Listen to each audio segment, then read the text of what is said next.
grateful man here. Anyway, we opened up the box and we borrowed this fiddle from somebody in Yellowknife. I didn't even know who we were getting it from. Anyway, this letter Tom's going to read was in the box. So. Okay. In 1965, as a 14-year-old, I, my father, Peter, and dentist Ian Calder paddled from Great Slave to Great Bear. We ran out of food a few days before trip end. No shortage of jackfish, but a growing lad was hungry. When we pulled into Chummy's Lodge, old location, his crew fed me like I will never forget, and gave us a box of food to take with us as we paddled on to Sawmill Bay, from where we had Ernie Baffa take us back to Yellowknife in a Norseman. As soon as we had paddled out of sight of the lodge, I insisted we make camp and start cooking.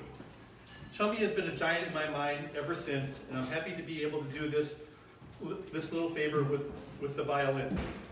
Though made in the 1950s by photographer Jerry Gerhard Ryman's father in Germany, it has never been played in. Its sound will be a bit green, but I hope it serves. Bob Bromley, Yellowknife. Wow, yeah, sweet.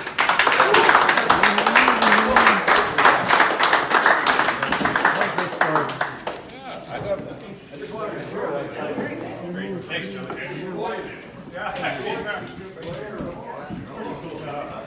Yeah.